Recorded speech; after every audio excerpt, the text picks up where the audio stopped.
Tetragrammaton means 4 letters. Yes, sir. In Greek. Well, yes.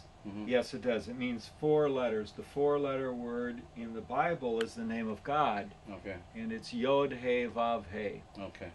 Scholars think that probably it was pronounced at one time Yahweh. Mm-hmm. And that we know from Greek transcriptions. Greek had vowels. And that's not true. The Yahweh is not a true well, no, it's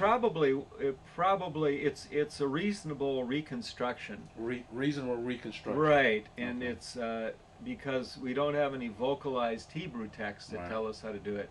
But we do have Greek-speaking people who recorded how it sounded in Greek. So the Yahweh is more Greek transliterated English. No, Yahweh is a Greek transliteration of Hebrew. Ah, that's what I meant to say. A Greek transliteration of Hebrew. But it's not actually Hebrew. No, it's written in Greek. But Yahweh would be a vocalization of Hebrew. Yes, sir. And of course, in the text that we have in Aramaic, the Aramaic text that we have that pertain to the Bible, we have 2 types of translations. One are Jewish translations, and the other are Christian translations of the Bible. We also have a Samaritan translation of the Bible. Oh, really? Yeah, of the Pentateuch, of the law. Okay. The Samaritans believed only in the law, right? And so, but they have an Aramaic translation of their text. Now, let me ask you something. So, in the Tetragrammaton, this Tetragrammaton, you hear that? That's that Southern Georgia thing there. Oh, okay. How would you say that in the Old Aramaic, Aram? Well, they didn't have that in Aramaic. It's not an Aramaic word. Okay. That's a name for God, the name of Israel's God. It's like the name of Moab's God was Chemosh. So the name of Israel's God, it was Yahweh. Now, what would be in ancient Hebrew? But how would they say God? Well, just let me finish. Yes, sir. I'm sorry. And so when they translated the Tetragrammaton into Aramaic, they usually translated it by the words the Lord. So Maria would be the Lord, Maria. Maria? Yeah. It has, Maria is Lord in Aramaic. Oh. At least in later Aramaic.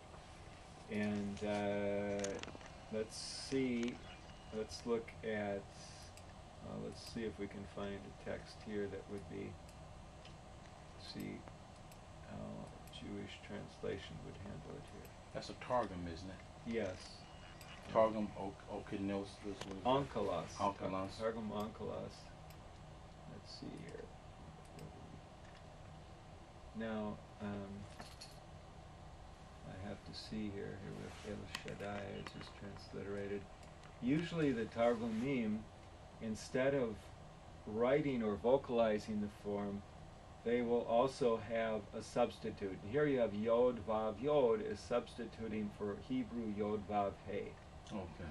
So they have a non-vocalized substitute that they use.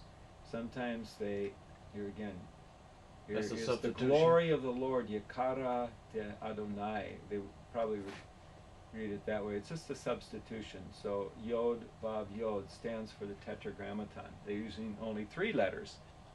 A Trigrammaton for a Tetragrammaton. Okay. But in some places, some texts, they abbreviate it Yod Yod or so Yod, you really Yod, don't Yod. need the 4? You don't need that Wa, the Va? Well, it's deliberately not writing it identically. But, you know, so you probably would pronounce it Adonai just like you do in Hebrew. In Hebrew, you never pronounced Yahweh, but it was, and always you read something else. You read the word Lord. There's another word for Lord, meaning Adonai, or the word Adonai, and it's that's I know they use Elohim. Well, Elohim is God. Adonai is a plural form, meaning Lord, but it's in reverence to God they use a plural form. So Adonai means Lord with a capital L. Okay. And it's, if you just spoke to Sir, you could use Adon or Adoni, would be sir, like you're talking to another human being. But of God in the Bible, in the Hebrew, you would use Adonai. Okay. It's a plural form. It's my Lord, but plural. My lords, but meaning you just use it that way out of respect and reverence for God. Now, what could you tell our students, the serious students, in studying the Bible and dealing with the ancient language? What would be their search as far as trying to continue on and looking in that direction of the ancient? Well, it's through a translation you can learn much of what the Bible says. Mm-hmm. But if you want to be have a more in-depth understanding of what the Bible says, you have to go to the original languages. Yes, sir. So there is no substitute for the study of Hebrew or Greek in other ancient languages if you want to be a real student of the Bible. You can study the Bible in English, but you will always come into where you run into questions and won't be able to solve those questions by only English. You can only go so far with the helps you have in English. Yes, sir. Fortunately, we have a lot of helps in English. Yes, sir. But to learn Hebrew and to learn Aramaic would give you a much better understanding of what the Bible actually says, and you would be able to figure out yourself whether this commentator or that commentator is telling you, leading you in the right direction or leading you down a blind alley. Yes, sir. So it definitely is worthwhile studying, particularly if you want to be a teacher of the Bible. Did you hear that? Yeah. Did you hear that? Be a teacher of the Bible. If you want to be a teacher of the Bible, you can't do English. You're going to have to go beyond that English. Correct? That's right. That's right.